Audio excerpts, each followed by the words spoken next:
Good evening, everybody. Welcome to the William K. Reilly Awards program and lecture. I am Dan Fiorino, the director of the Center for Environmental Policy in the School of Public Affairs. We launched the center in October 2010 with the mission of improving environmental governance in the United States. So we are moving along, trying to provide a neutral forum for discussing critical issues and doing research and analysis on addressing environmental challenges. This evening, we are delighted to have Bill Reilly join us for the launch of the William K. Reilly Fund for Environmental Governance and Leadership, the Reilly Environmental Leadership Awards, and the Reilly Scholarship. It is indeed a pleasure to recognize the substantial contributions that Bill Reilly has made to environmental policy in his many decades of service. I know that all of you are aware of Bill's many accomplishments in so many areas of environmental, energy, and development policy, and you will hear more about that. Just as important, however, are the personal qualities that are so valued by the people who have worked with him. At EPA, Bill was viewed as a superb leader who cared about the environment and getting results, to be sure, but also as someone who cared deeply about the people and the institution. As Danielle and I met with people about supporting this effort, we were impressed with the effect that Bill has had as a mentor and source of inspiration for so many people. So it is fitting that a central purpose of this fund is to support the next generation of environmental leaders through scholarships and in other ways. We are very happy to have with us this evening several university leaders, including President Kerwin, Barbara Romzek, the Dean of the School of Public Affairs, and Bob Durant, the Chair of the Department of Public Administration and Policy.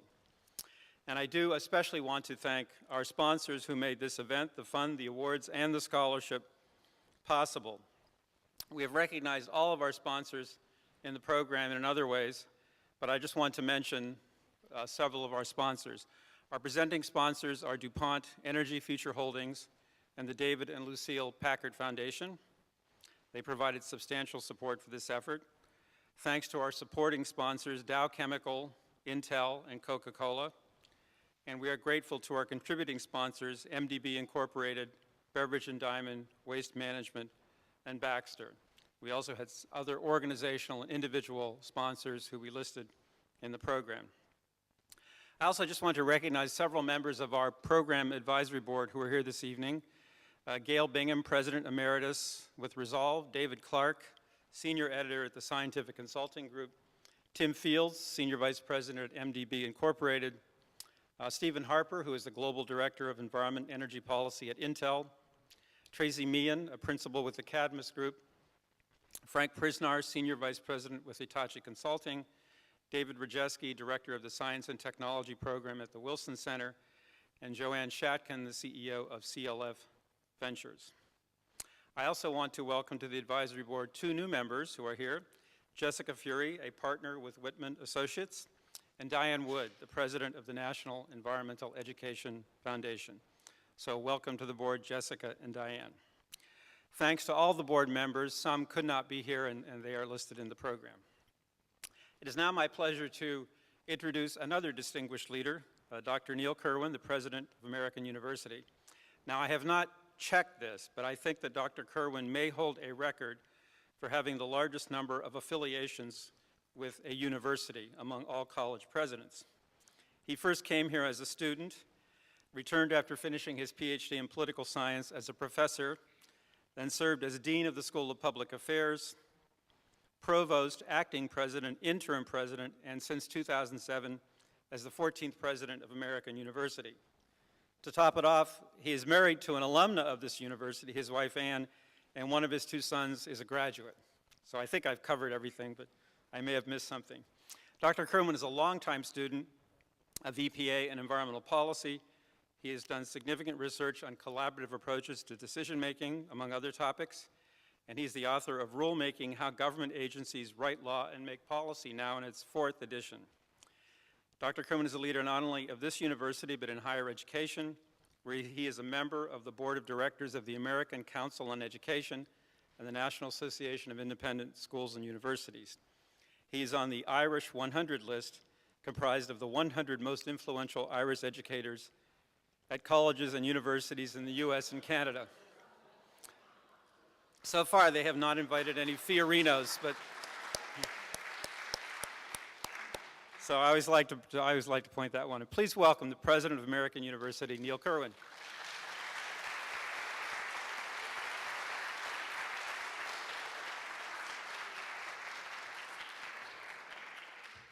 Thank you, Dan. On the Irish Education 100 bill, I'll put a good word in for you.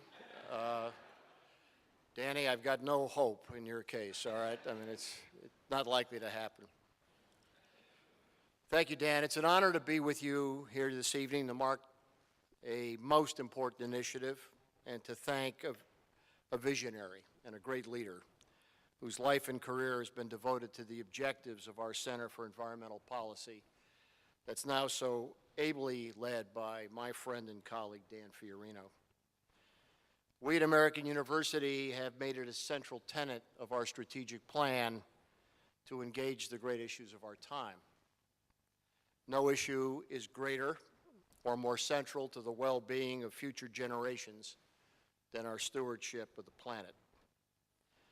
That work seems to grow more complex and difficult with each passing day. At the nexus of environmental protection and economic security are issues as profound and important as they are difficult and conflict-ridden. I spent a considerable part of my academic life studying processes by which government agencies make law and policy. It's left me convinced that should we fail in this effort to secure the quality of our environment, while ensuring the hopes of people here and elsewhere around the globe for the prosperity that they seek for themselves and their children. Should those failures occur, the fault will not lie primarily in failures of science or even goodwill, but in failures of governance. For that reason alone, Mr. William Reilly's exceptional act of generosity and leadership that the Center at American University will benefit from, the William C. Reilly Fund for Governance and Leadership, will enable us to do our part to ensure that gifted and committed young people continue to be attracted to those areas of public service most vital to meeting the challenges that are truly existential in nature. It will ensure that leaders of accomplishment and dedication will receive appropriate recognition for their work, and it will aid our Center for Environmental Policy to continue to serve as a source of knowledge and insight about the best practices in environmental governance and management, and a safe place and an honest broker where the hard work to accommodate different but legitimate points of view can go on. Those with even a passing interest or understanding of recent environmental policy and management know the stature and accomplishments of Bill Reilly. We're truly honored that he's lent his name to our effort, and on behalf of a very grateful university community, Bill, I want to express our deep appreciation to you and to assure you that we will do everything in our power to justify your exceptional vote of confidence. Thanks.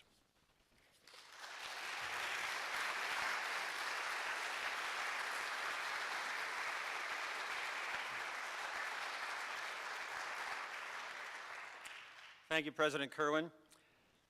Now I have the enjoyable task of presenting the first recipients of the Reilly Scholarships. From the start, a purpose of this collaboration with Bill Reilly and our sponsors has been to develop the next generation of environmental leaders. One way of doing this is by providing support and encouragement through student scholarships. Now, we professors teach our students that in public policy you have to make hard choices. In the end, however, my colleagues Karen Baylor and Jennifer Biddle and I could not make the hard choice among the three outstanding finalists for the scholarships. So, like many people in public policy, we took the route of providing 3 scholarships instead of 1. So, if Christina, Samuel, and Zachary could join me on the stage.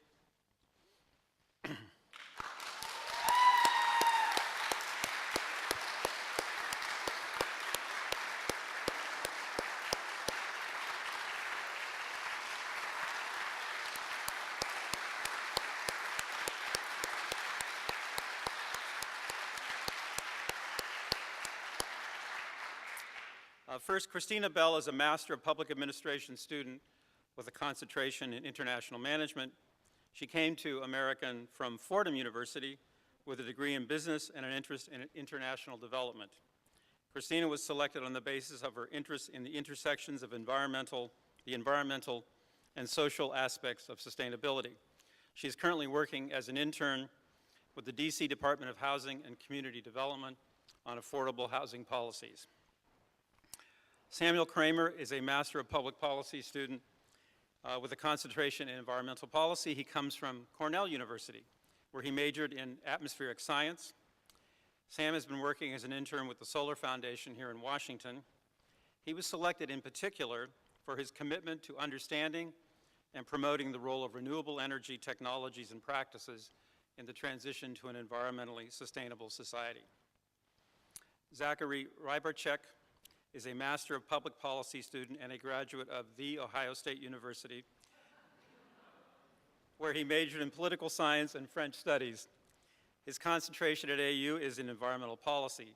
Zach is currently working as an intern with the Millennium Challenge Corporation's Department of Congressional and Public Affairs. Zach was selected for his wide-ranging interests in U.S. and global environmental policy and his recognition of the need for the nation to play a more active role in international problem solving. So please join me in recognizing our scholarship winners.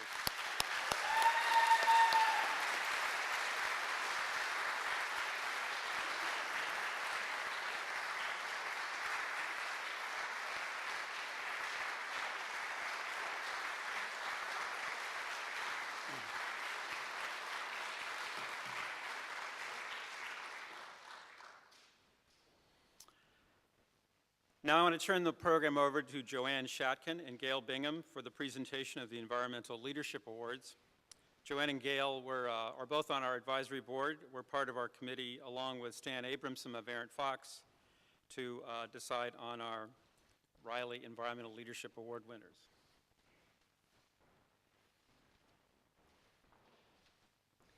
Thanks, Dan. I couldn't be more pleased to be announcing the first ever William K. Reilly Environmental Leadership Award to recognize leadership in environmental governance and problem solving.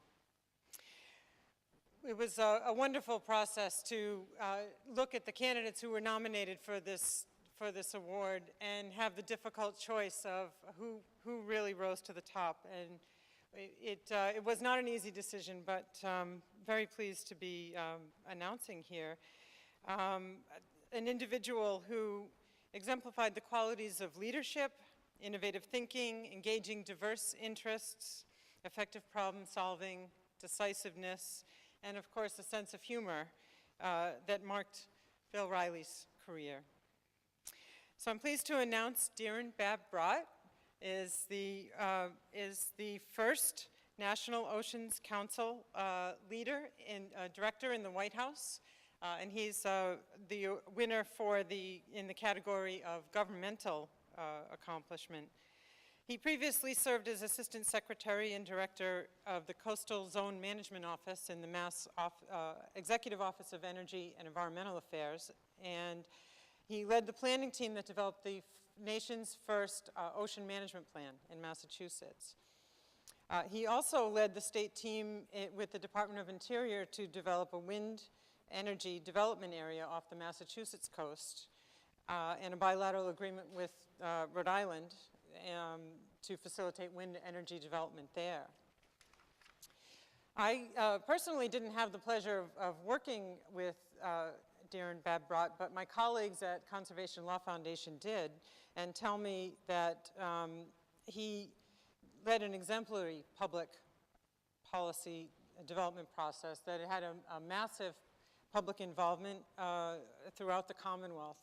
And you can imagine the stakeholders involved in ocean management that include municipal government, state agencies, the public, fishermen, conservationists, clean energy advocates, industry, and in a period of 18 months, but actually having to only 12 out of those 18 to come up with a plan, held over 100 both public and stakeholder meetings to accomplish the plan. And this is the first one in the nation. And Darren had a vision for what the plan would look like from the moment he began, and deftly led all involved, is what my colleague Priscilla Brooks said, that he laid down a policy that was a model for the rest of the country. And we're lucky to have Darren now leading the national effort to develop regional ocean plans through the President's National Ocean Policy.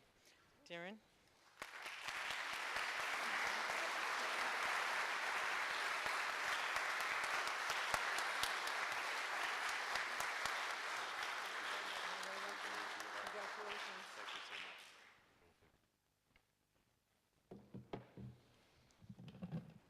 Thank you very much, Joanne. And thank you to the university, to the Center for Environmental Policy, and to Bill Reilly for his career of leadership, and without whom we would not be able to be here this evening. I also want to thank Suzanne Ornstein of the Udall Foundation, because at least half of what was just attributed to me was me having the good fortune to work with Suzanne and sit down and bring her expertise and experience in facilitation and stakeholder engagement and put together the kind of planning work that we were able to do up there. And so it was fantastic for me to have the charge from the secretary to carry out that work and to have a rough idea of how I thought it needed to go and think about all the people we had to talk to, but not having a clue about how one actually does that as a professional discipline. So the combination of Suzanne's expertise and my raw enthusiasm and not being smart enough to know that this was an impossible task sort of put together a really brilliant, wonderful thing that let us do good stuff. So I owe a lot of thanks to folks here. I had comments scratched out. Really, mostly what I want to say is the thing that's animated me, both in the work in Massachusetts and now having the good fortune to work down here for the administration, is the belief that the best change happens on the ground in specific places through the initiative of people who are committed and invested in the outcomes. And you put everything else aside and you work from that perspective, and you can change the world, you can move mountains, you can do absolutely anything. Right? It's not about positions, it's about learning interests and about engaging in the kind of work and interests that people have, learning from people across the table so you understand what matters about how you get to the important places to be, and then figuring out how to intelligently put that together in a way that respects the kind of equities that are important, whether it's direction from the legislature or the interests in the real world. So that's really the core of what I wanted to say. You know, in Massachusetts, as Joanne said, we developed that process through just what felt like hundreds of meetings, and sometimes those were formal meetings in Boston, or they might be meetings literally at the Elks Club with fishermen on the South Shore over a few beers shooting pool. And those meetings where we scratched out information on charts and maps where they showed us, and we gained their trust so that they would work with us and tell us the kind of places that they went to and the kind of things they fished for. Those kind of meetings at the Elks Club at 9 o'clock on a rainy night on Wednesday, in the middle of February, was just as important as any of the formal meetings that we had through the Ocean Advisory Commission or with the governor or anything else, and they all work together. So through that process, developing a statewide constituency was just tremendously important. As I said, now having the good fortune to work down here, last week the administration released the implementation plan of the National Ocean Policy, which President Obama released as a policy in 2010. We've spent the last 2.5 years working through a really intensive process with the agencies, with the public, and with stakeholders to develop the master plan, essentially, for how the federal agencies are going to coordinate, invest their resources, and work better to create a framework of stewardship that's going to support local and regional decision-making and local choices, enhance the marine economy, and ensure that this tremendous resource of our ocean and coasts remains for us now and for the future. And I look forward to bringing the kind of lessons that I learned through Massachusetts and working with Susan and working with folks from CLF and the other great people in the process to bear down here, and moving forward and doing great stuff. So thank you all very much. Thank you again to Bill Reilly. I really appreciate it.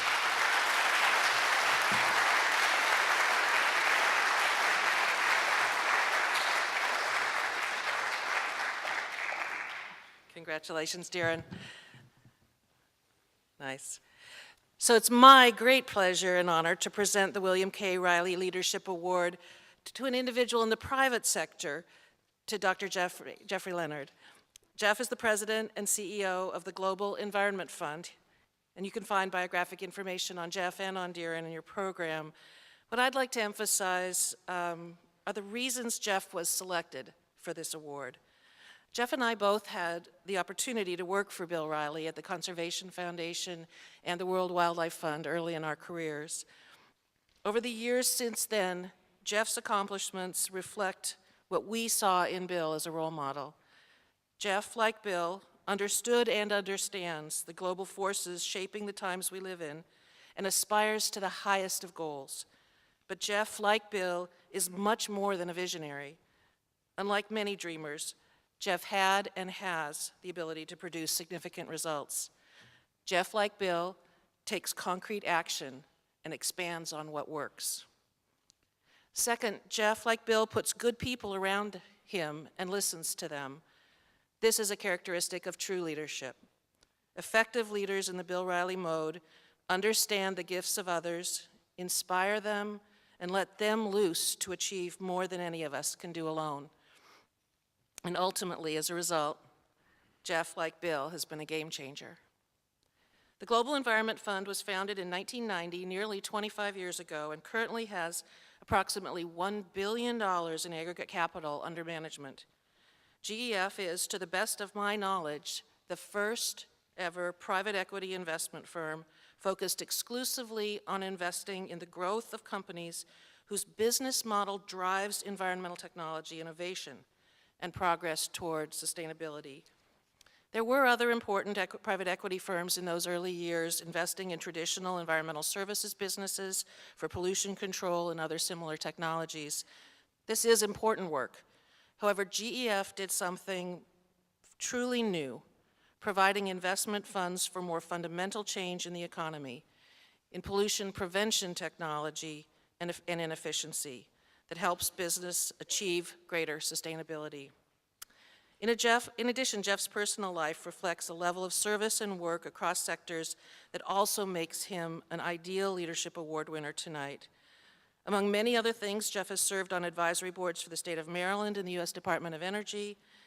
Jeff currently serves as chairman of the board of the Washington Monthly and of City Year DC, is a board member of the National Council for Science and the Environment and the New America Foundation, and is a founding member and chair emeritus of the board of Beacon House Community Ministry, a not-for-profit organization dedicated to improving the lives of children and their families in Northeast Washington, D.C. I'll stop there and invite Jeff to come to the stage to receive this well-deserved award.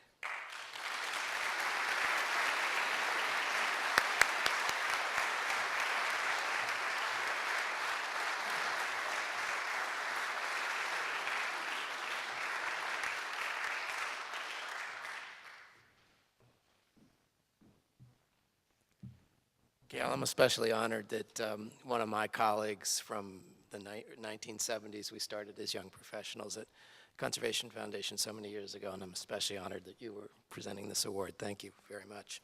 And thank you to the American University and the Center for this award, and certainly to Bill Reilly for so much and over so many years.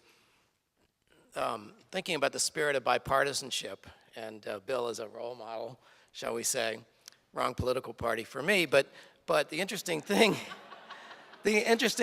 for me is that when I started fresh out of Harvard at literally within weeks of graduating at Conservation Foundation, I had no idea Bill was a Republican.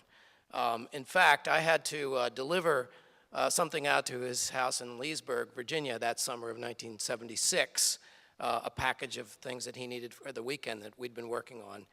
And I took my not then but future wife on a date, and we went through Leesburg and dropped off the package, and Bill was there with in jeans and on his farm, and Libby, his wife, was dressed, and we drove away, and Cal said, "Wow, your boss is a hippie," and so you can imagine how shocked I was to find out that Bill and actually many of the people in the conservation movement in those days, the leadership, were Republican, but we had many also Democrats within the Conservation Foundation, and that was truly one of the great things that we differentiate from today, that spirit of bipartisanship in environment and conservation policy.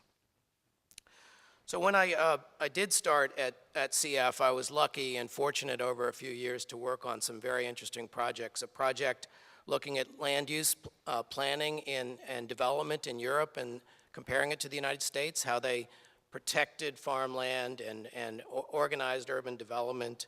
I worked on a project to help with Terry Davies, Toby Clark, Gail, Bingham, Gordon Binder, Bill, a project that tried to bring business and environment groups together for the first time. This was the 1970s when they were fighting at the barricades, so to speak.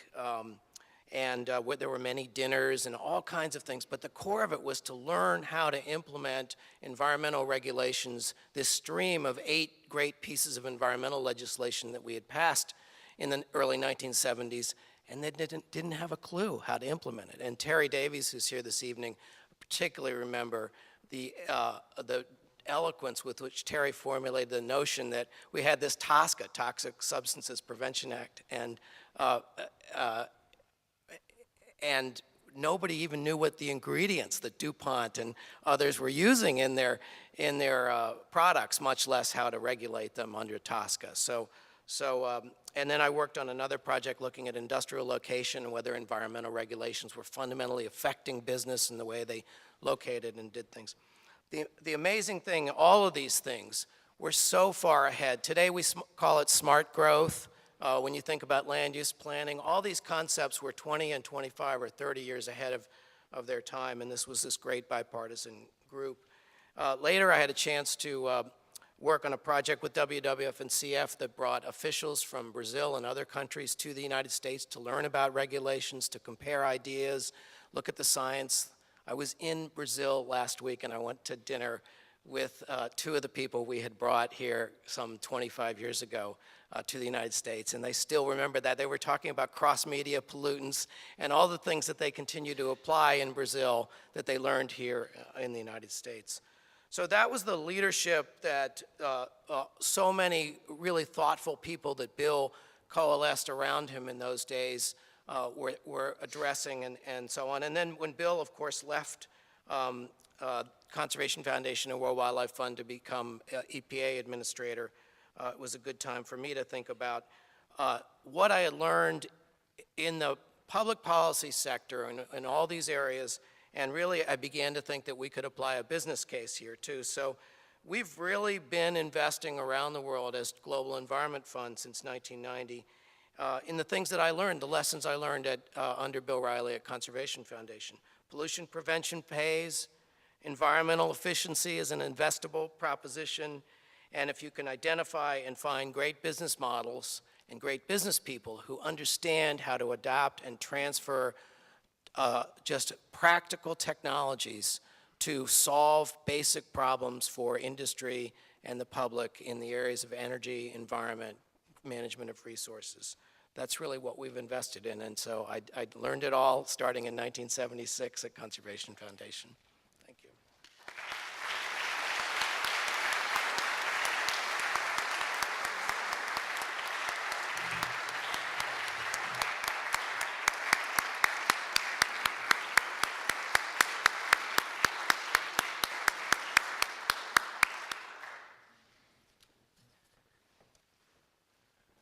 I hope you're all inspired by our 2 award winners, as we are inspired by Bill.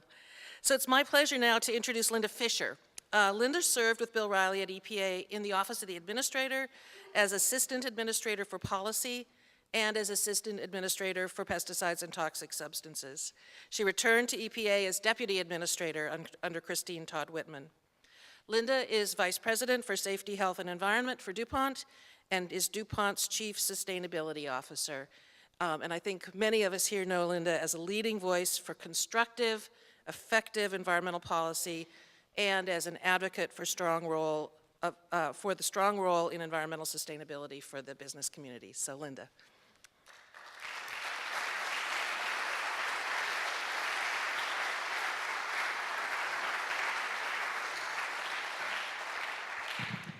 Thank you, Gail. It's my pleasure to introduce Bill Reilly to all of you tonight. Bill and I have known each other for years, and I have to tell you, we've known each other both at EPA, and he served on the DuPont Board of Directors for many years. This is the first time that I've introduced him when I don't in some way report to him. So Bill, all the filters are off. But they only gave me 5 minutes. As I look out in the audience tonight, I see two groups of people. One are the friends and the relationships that Bill has made in his many years here in Washington. And to you, he really needs no introduction. Each of you can tell very personal, probably hilarious, and sometimes embarrassing stories about your time and the wonderful moments that you've shared with Bill. The second group, though, is made up of the students here at AU and many of the professors and faculty who advise them. And it's really to you that I want to introduce Bill tonight. I take the train up and back from Wilmington a lot, so I had the chance to kind of reflect about what I wanted to say. And I realized that to you from AU, Bill really has something quite unique to offer. For those of you who are wondering how you take this marvelous degree and turn it into a career, or what your next step should be as you want to graduate from AU and go on and make a difference in the field, whatever the field is that you have chosen, I would suggest that you really take some time and contemplate Bill's career. I'm not going to read through it all tonight, but it really is a role model of a perfect one. Bill has taken his life's passion about concern for the environment and natural resources, and he has translated that into a lifetime of service from several very different but impactful positions. Positions in government, most notably at EPA as the administrator. Positions in industry, both as a board member of companies like DuPont and ConocoPhillips, as well as a partner in an investment firm that has focused on bringing water projects to developing companies. And positions with the environmental community, both the Conservation Fund, which we've heard so much about already, and World Wildlife Fund. In each of these, Bill has had one goal, and that's really advocating strongly for the environment, moving those organizations to doing something meaningful for society. And amazingly, he has done this with rarely a raised eyebrow, without people questioning his integrity or wondering about the revolving door. So think about how unique that is. We live in a city where the hostility between people that are involved in very important public policy issues can't agree to even meet with each other. We live in a time where we really need intelligent discussion on critical issues that face us, but there's no trust between people, particularly people of differing views. Yet somehow Bill has managed to have a career that allowed him to work with the NGO community, that allowed him to work in industry, allowed him to work in government, and nobody questioned that. It was always okay, because people trust him. Bill has served as an advisor to almost every Republican nominee, and yet he's the person President Obama turned to run the Oil Spill Commission. And he did it while he was serving on the board of an oil company. People value what he brings to the table in a very unique way. So you have to ask yourself, how does he do it? Is it because he has 3 Ivy League degrees? I don't think so. I'm from Ohio. We scoff at people with Ivy League degrees. Is it because he speaks several languages? That can't possibly be, because in this town, if you speak too many languages, people think you're un-American. And so how is it, and what can we learn from Bill's life? And I think it's really simple, and this is the other thing I want all of the students to think about tonight. It's really not about the jobs. It's really about the people. Bill Reilly gets the people piece. At his core, he values people, and he has a very strong sense of personal integrity in dealing with them. People trust him to do the right thing because he always does. They trust him to make a straight call because he always does. In any conversation, he raises the level of discourse, not lower it. Bill can be one of the smartest people in the room, but if you're in the room with him, he makes you feel like the expert. And he is as generous to those who disagree with him as those who see things exactly as he does. He treats them with the same degree of respect, and more importantly, he really seeks to understand, why do those folks disagree with me?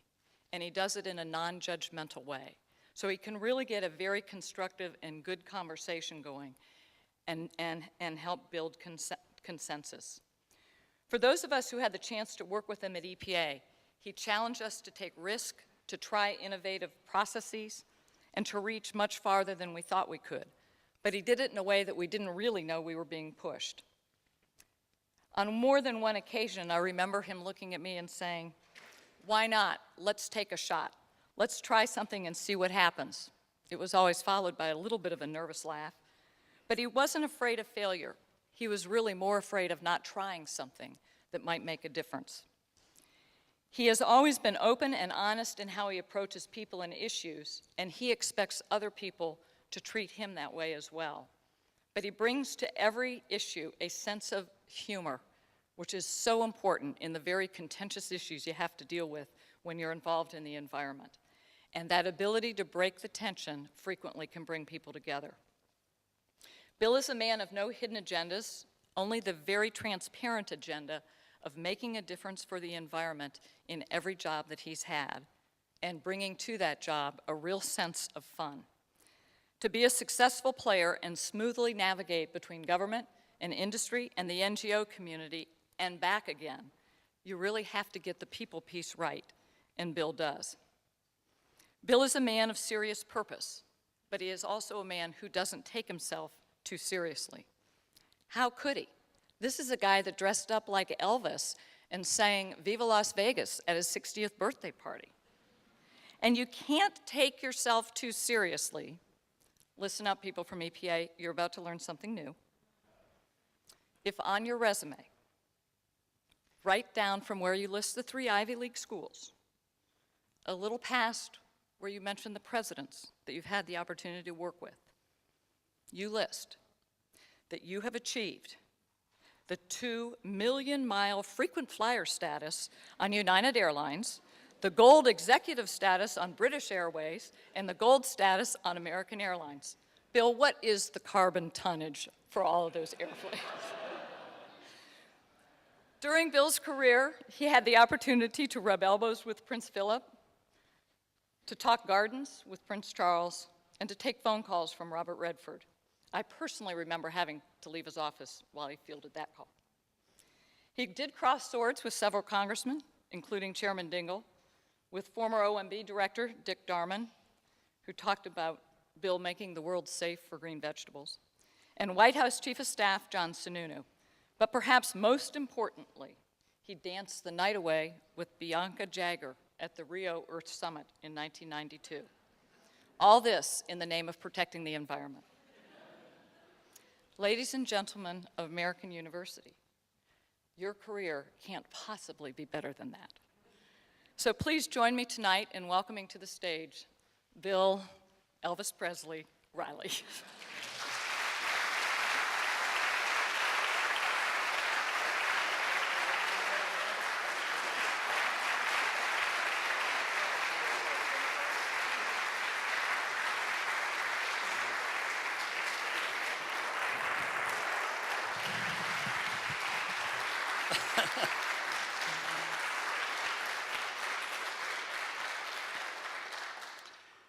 Well, I can tell you one thing with great confidence.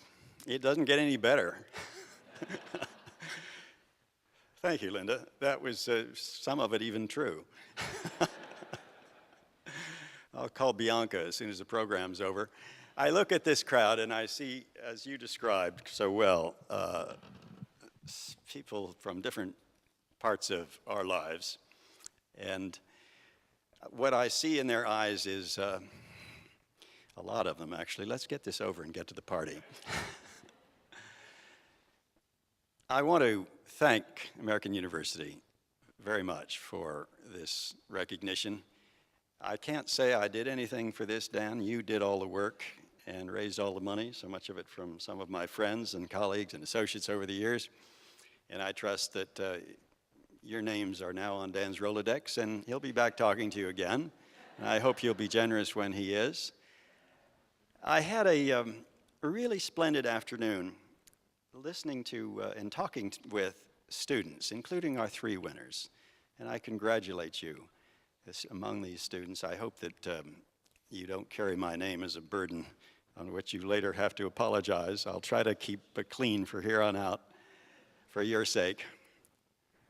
And I look at our 2 leadership award winners. Dear, and I could only imagine that you were in the middle of the Cape Wind controversy and you survived with your reputation intact, it would appear. Obviously, you were a very patient man, and ocean policy is something that we have been involved with very much with the Oil Spill Commission, and you have advanced that cause. And I'm very pleased to see you bear the name of my name in this moment.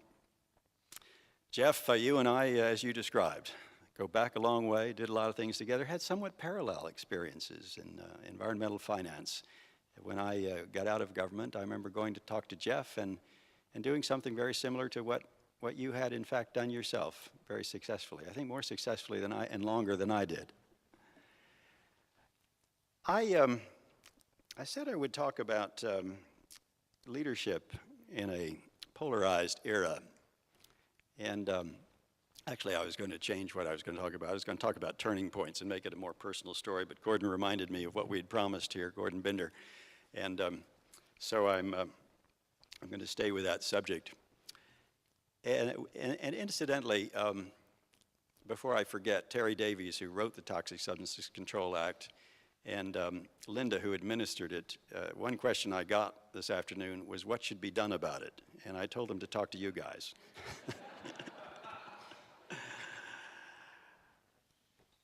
I can't possibly follow Linda Fisher to this platform without telling a story about a time at EPA when we were notified late one evening, as I recall, and an emergency meeting was convened with a number of scientists and policy people to tell us that a substance known as persimidon, a fungicide, had been discovered by the FDA as it had changed and made more rigorous its detection technique, had been discovered in European wine, a significant amount of French wine, a lesser amount of Spanish and Italian wine. And the question arose then what to do about it.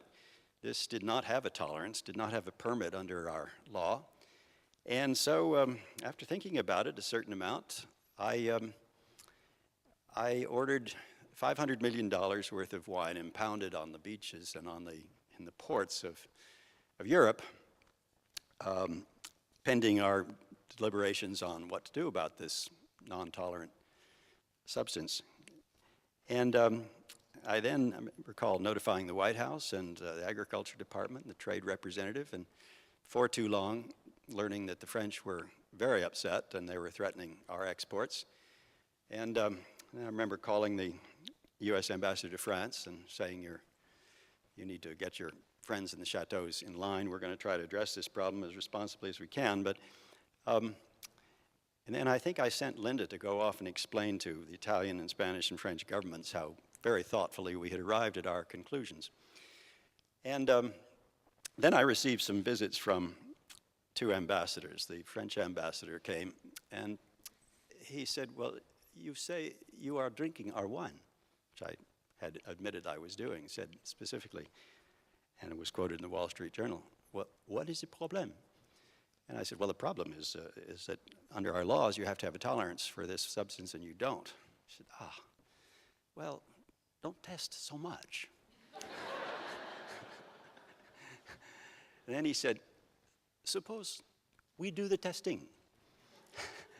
And I said, well, I had actually supported that as recently as a year ago, laboratory testing certification worldwide, but don't you think it would look awkward at the moment? But then the French are people, they believe in consequence more than procedure. The Italian ambassador then came to see me and he said, what? Why? What is wrong with persimidon? And I said, well, in large doses, it causes cancer of the testicles to rats. He said, the testicles? Good heavens, don't tell anybody.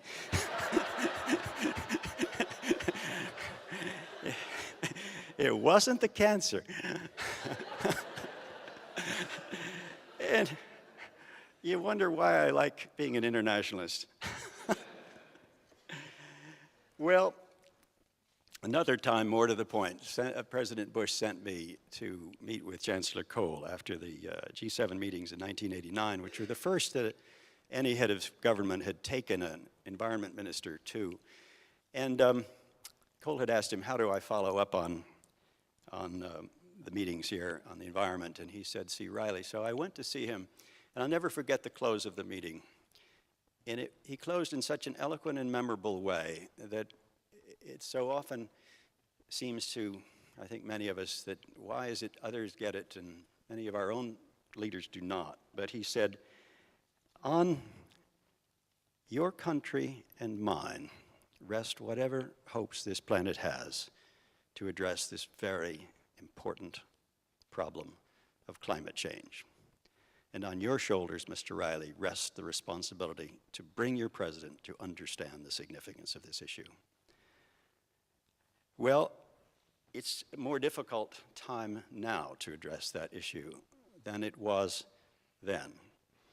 And we look at the stalemate that exists and the polarization to which Linda referred, and we wonder how to overcome it. And I think we would do well to go back further and ask, what is its nature? What is the problem? Going back very early in my own time in government, President Nixon, when he took office, put his, one of these little legal pads that he used to write on together and wrote, as I understand it, about 12 of the priorities that he wanted to be important. He wanted his staff, he wanted his administration to lean forward on. He drew a line under the top 4, and he said, on these 4, and I don't know what they are, I can imagine what they were, no doubt China relations was among them. On these 4, I want to be personally involved in every aspect of our policy. And the remaining 8 or so, I want our administration to lead. Involve me when it is necessary, but otherwise simply proceed in that way. Well, the environment was one of those issues. And we had a good run. And many of the statutes to which Jeff referred were in fact brokered, some of them initiated, certainly all of them signed by Richard Nixon. The web scan, or rather Globe Scan, recently issued some polling data, bringing us forward now. And in an article in GreenBiz that was entitled, Why We're Turned Off and Tuned Out to Environmental Crises, reported that in all the developed countries, receptivity to environmental priorities and concerns has waned significantly in recent years, partly, no doubt, as a consequence of the economic downturn, but even in those places where that has leveled off or begun to improve, there has been no change in the downward trajectory of public support. 5 or so years ago, at the inauguration of the Nicholas Institute for Environmental Policy Solutions, we commissioned chairman of the advisory board to that institute, commissioned a poll about the environment and discovered a couple of realities. That the public was not engaged consciously in environmental concerns, essentially for 2 reasons. One, they thought that probably new environmental initiatives did cost jobs and did have an economic disbenefit. Secondly, they considered that most of our environmental problems had been solved. Well, that, of course, is its own great tribute to the success of many in this room who worked for so many years in this field. But it does suggest something of a positive reason for our problems, at least getting the environment taken seriously. And when the problem is climate, and it's not a visible problem, it's all the more difficult to make it a priority. There followed, of course, in the last few years, our disappointments at the Copenhagen conference, where there had been high expectations, and the failure of Waxman-Markey, the cap-and-trade proposal on climate. Both of these, by the way, have had reasonably significant influence on philanthropy's support for environmental causes. The sense being that, well, you promised us that things were going to go better than they had, and that our efforts would be rewarded, and they were not. Well, it's worth asking, I think, what is the stalemate about? Well, I think one thing it's about is distrust of government, and that is, in fact, a significant focus of the GlobeSpan poll. It's about, and not just the environment, and the fact that many environmental initiatives do, in fact, involve more government activity. But remember the debt limit debate. That was even crazier than the debate about climate in Waxman-Markey, and more difficult to understand. There is also an antipathy to new regulations and to international institutions, according to GlobeSpan. And then, of course, if you're talking about climate, the economics of coal and the 13 or 14 states which have significant coal interest obviously play a role. The focus, inevitably and appropriately, can be placed on members of Congress from the Republican Party, members of the House of Representatives, and particularly the Tea Party and evangelicals. I had a conversation with a congressman a couple of years ago from a southwestern, largely rural district who told me that, and this is a very sophisticated congressman, in fact, who told me that were he to take the wrong position on Waxman-Markey, on cap and trade, he would be best advised to retire and not even run in his next primary. How we got in that bullseye is not entirely clear to me, but we did. His district was heavily represented by, or had a large population of evangelicals. Bob Inglis, some of you may remember, is a congressman who was from North Carolina and who essentially lost his race, primary race, as a consequence of his support for climate legislation.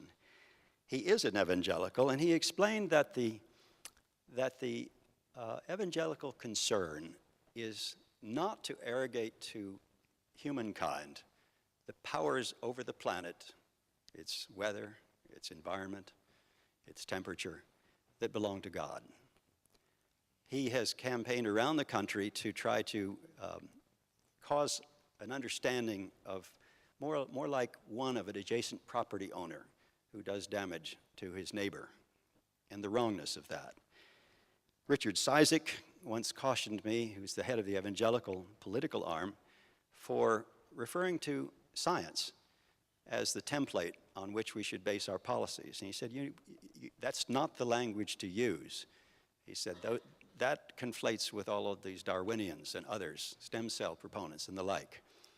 Stewardship, however, care of creation, the language of the sort that appears in homilies and encyclicals of the three popes, the last three popes that we have had, is a better theological underpinning for using language, concepts that are not foreign to most of us, certainly not to me, and also congenial, I think, to them.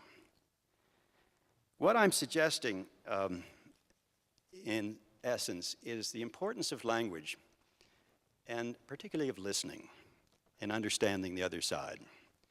Positions which so often those of us who are truly convinced about the serious threat posed by climate change and the human contribution to it, which is the position of mainstream science, I think tend sometimes to dismiss, trivialize, or patronize views that we do not agree with. And yet, there was a very distinguished EPA administrator in the 1970s who testified to the coming cooling, because that was the state of science that he was encouraged to represent at the time. This is someone who I think Russell Train always wanted to avoid climate issues ever after that. He was so mortified looking back at what he had represented. But it was a view that, and I just say this because, what was it, 35, 40 years ago, that was a reasonably respectable, the respectable point of view among many scientists. The other thing that I want to say is that if you talk to members of the House, Republicans, and you really get to understand what they know about climate, many of them, where their personal sympathies may lie, and what the limits of their positions are, you discover, contrary, I must say, to my own presuppositions in many cases, that they are responding very well to their constituencies. They are speaking for their voters, at least the most active and influential of their voters in their party and in their primaries. I think we tend to sometimes disparage people who vote their district. I remember John F. Kennedy's profiles heroicized those who had gone against the views of their own constituencies, many at the cost of their re-elections. And yet, as recently as this past week, President Obama chastised those who ignored 90% of the country, which polling indicates support background checks. So I think there's a certain ambivalence about representing your district. But nevertheless, I think it adds to a certain regard one should have for the constraints of their office as they see them.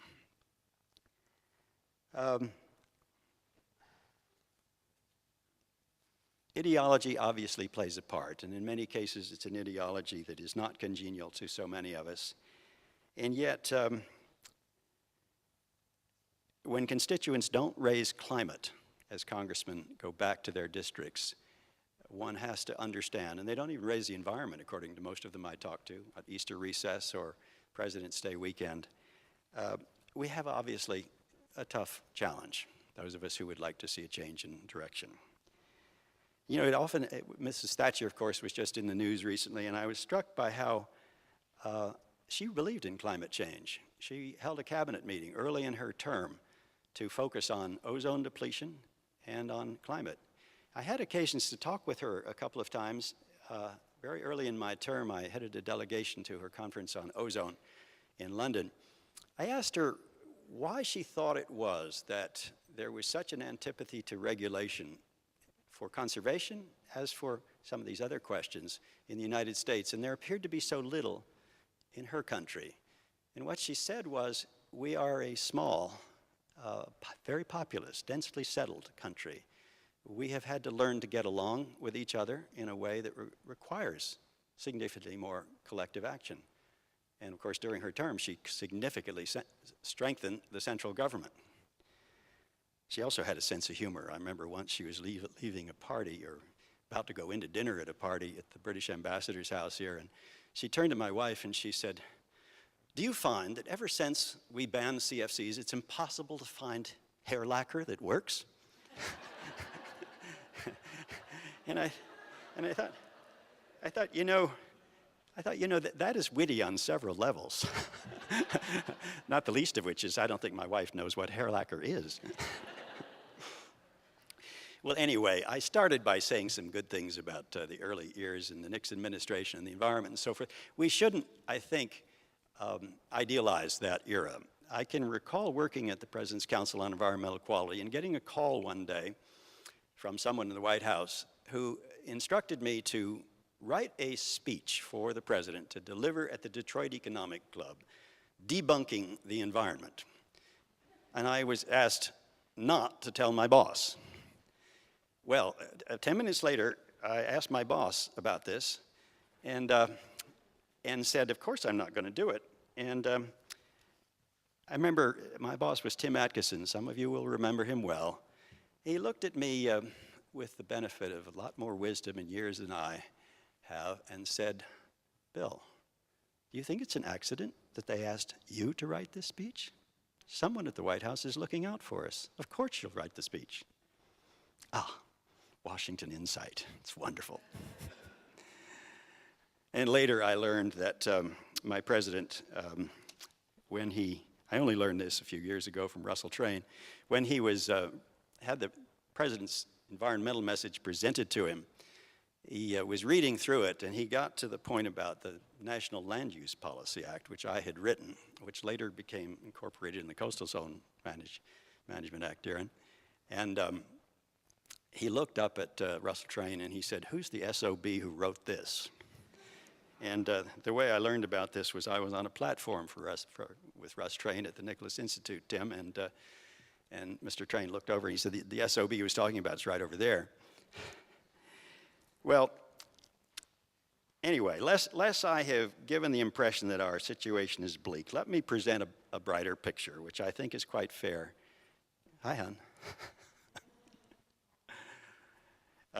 Quite fair to the facts. Megan was on a late train. At the Rio conference in June 2012, governments didn't really promise very much. And that was largely the news that we read about. And yet, I recall making the case to the editor for economics and environment at the London Economist. The real news here is what industry is doing, what corporations are committing to. Very significant promises to reduce water use, to reduce their carbon footprint, to police their supply chains, to address all manner of efficiency improvements in very constructive and sustainable ways. They all have, almost, it seems to me, vice presidents for sustainability. I doubt that there was such a title even at DuPont, which essentially invented it 25 years ago. Coca-Cola's water use reductions are truly impressive. They learned to do that because they had a crisis. They had Indian farmers who shut down 2 of their bottling plants and accused them of depleting the groundwater. Cost them 7% market share.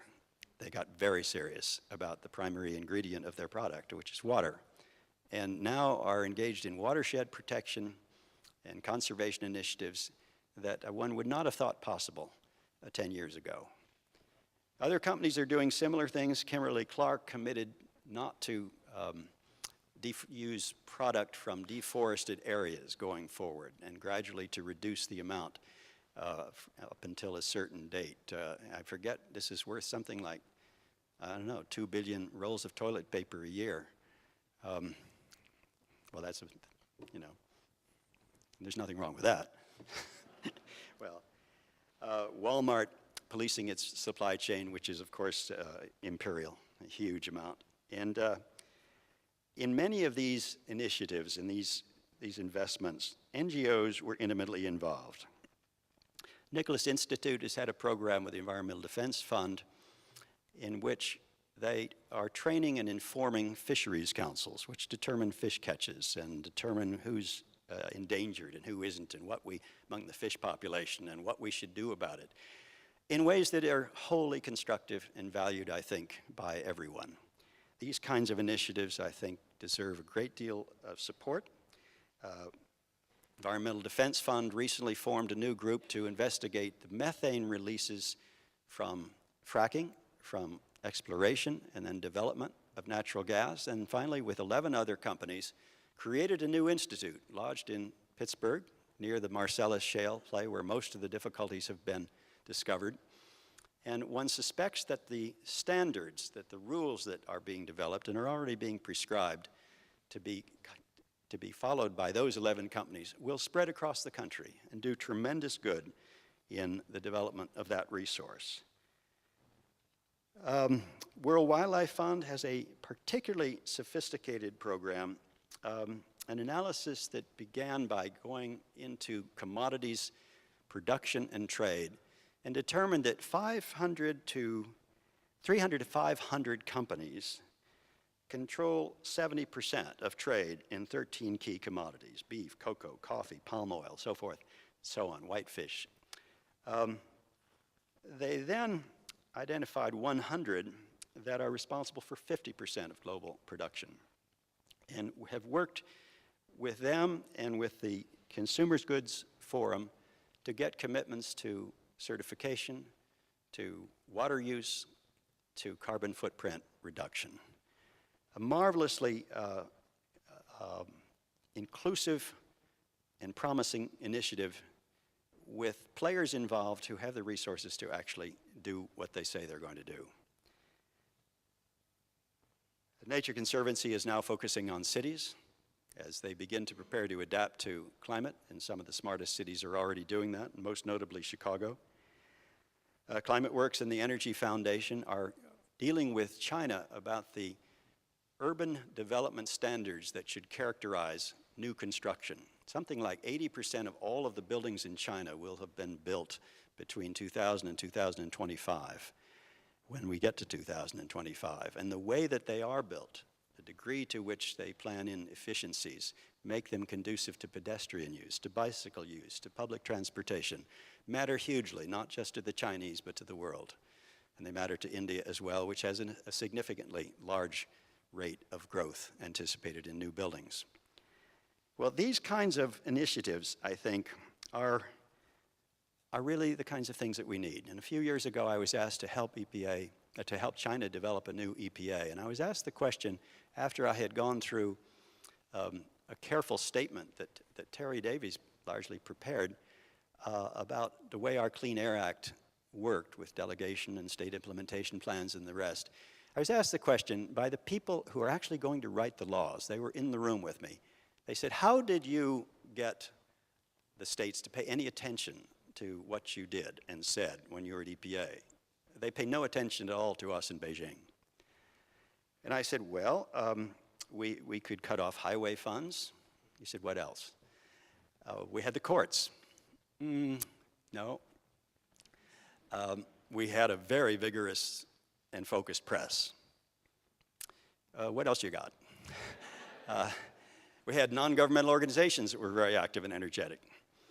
And after I'd run out the string, a young woman from WWF rose, Chinese woman, and said, Mr. Reilly, you might remind the audience of your voluntary programs, Energy Star, Green Lights, 3350, and so forth. And when I did that, they became very excited.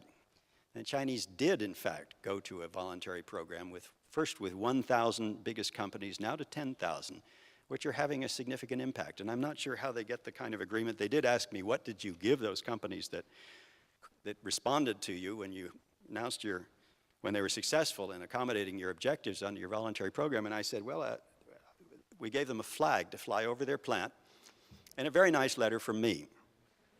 And they thought that could work. Well, it reminds me how very much it took to move the country on the environment. We had a lot of help. And one has to hope that others will eventually get the kind of help that we had. I have referred to these various things that the NGOs and the business community are doing. You know, they have been respectful of trade law. In fact, the environmental movement has been very respectful of law, very vigorous about enforcing those we have and litigating to do so, but moderately. And I think that might be one of our appeals, finally, to some of the people who disagree with us most strongly. You know the cry of the moderates, though, don't you, when they protest something? What do you want? Gradual change. When do you want it? In due course. Well, it's not all polite negotiation and collaboration. There's a marvelous case where World Wildlife Fund was trying to get the Asian Paper Company to stop sourcing by destroying Indonesian forests. And Asian paper is a major manufacturer. I keep coming back to toilet paper, don't I? Well, they're major manufacturers of it anyway. And finally, Asian Paper made a commitment that they would comply. They would not source it any longer like that. Well, WWF analyzed the DNA in their toilet paper. Can you imagine? I mean, how can you fight with somebody that's going to go that far? And they discovered that 30% of it was, in fact, coming from the areas that they had promised no longer to tap. And then they got another deal. Well, all of these, I think, these are hugely sophisticated efforts. They're quiet. They're operating within the constraints of, I think, social convention and the law.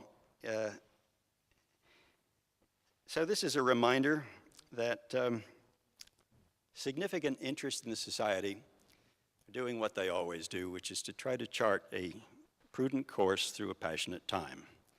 And that is what this is. I think newsmakers in Washington have a lot in common with elephant seals. My wife just went to visit some elephant seals the other day, so they're on my mind. And she told me that elephant seals fight very fiercely, the males. They have 2-inch teeth, which they sink into their brethren in order to try to mate with a female. But their blubber is 5 inches thick. Now, there's a lot of capillaries, apparently, in their blubber, and so there's a lot of blood, and it looks like it's really pretty horrendous, but in fact, nobody gets seriously hurt. And finally, some very small proportion of elephant seals actually get to mate with a female, but the rest of them then all swim out to sea.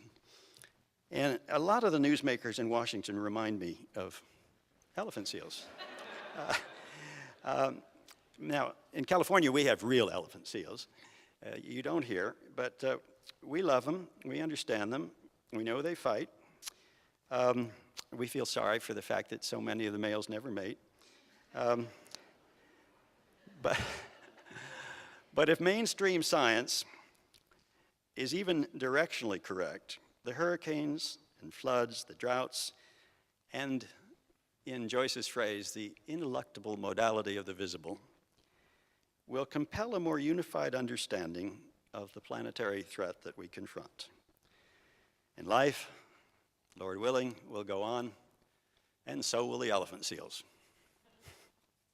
Thank you very much. Thank you.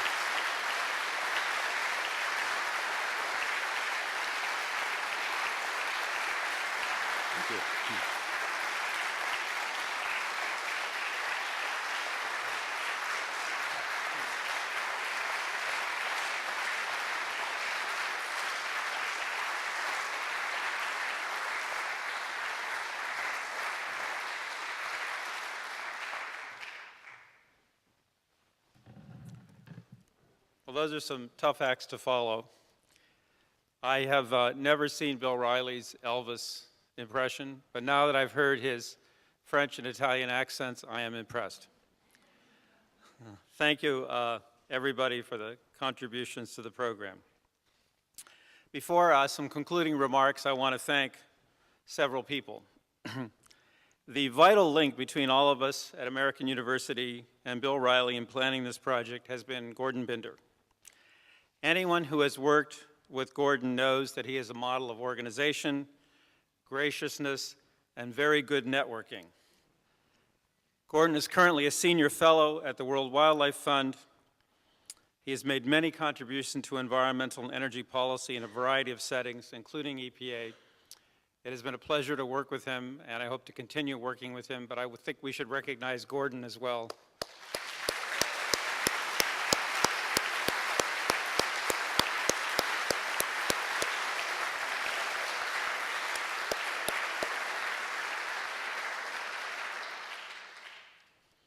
I have to tell you, at our student meeting, one of the students asked a particularly challenging question. So Bill turned to Gordon and said, "Would you like to handle that one, Gordon?" And Gordon said, "You're the one who's being honored." So he sent it right back. Also, some other thank yous to Danielle Miller-Wagner, whose skills and tireless, and I emphasize tireless efforts, made this fund and this program as successful as it has been. Thanks also to Dan McCabe, Director of Development for the School of Public Affairs, for a great collaboration that I'm sure will continue. I forgot to say something. Okay. I wanted to say that I spent much of the afternoon touring this campus and seeing things I have never seen before, such as a solar compactor. There are photovoltaic panels on every building virtually in this entire campus. It's 80%, I think, carbon neutral, going to 100. Getting to 100 by 2020. I think I saw how they will make it, and they will. And I just, I am remiss. I got so taken by your introduction, Linda. I forgot to say that. But it really was impressive and a very appropriate place to honor environmental leadership in a place that is distinguishing itself in that area. Great. Excuse me. Thank you.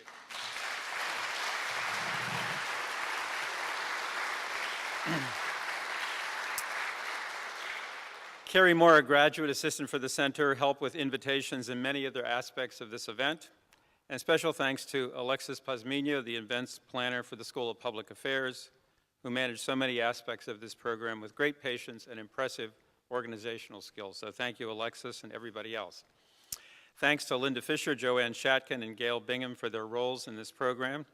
Congratulations to all of our award winners. I'd like to express again, on behalf of the School of Public Affairs and the university, our thanks for the tremendous support that has been evident this evening. We are indeed grateful to all of our sponsors, but again, a special thanks to our presenting sponsors, DuPont, Energy Future Holdings, and the Packard Foundation, as well as to all of the sponsors listed in the program. The Reilly Lecture, Leadership Awards, and Scholarships are at the heart of this program. Thanks to the generosity of our sponsors, we will be exploring other activities under the auspices of the Reilly Fund.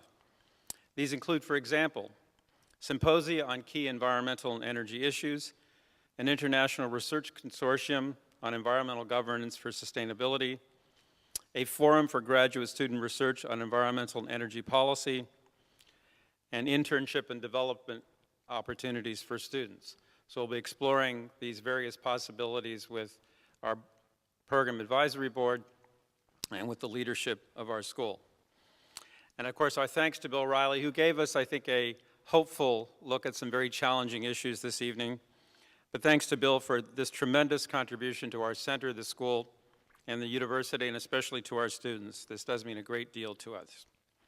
Now, I have one last little story to tell. I can't help myself. Where else can you tell a story involving former First Lady Barbara Bush, Bill Reilly, and Queen Beatrice of the Netherlands? Now, the source of this story is authoritative because the source is Bill Reilly himself. This is in the oral history interview that Bill did in 1995 with the then EPA historian. So it seems that the First Lady, then First Lady Barbara Bush, and the Queen were talking during the first Bush administration, while Bill was EPA administrator. They were talking at a state dinner, and Bill Reilly came up in the conversation.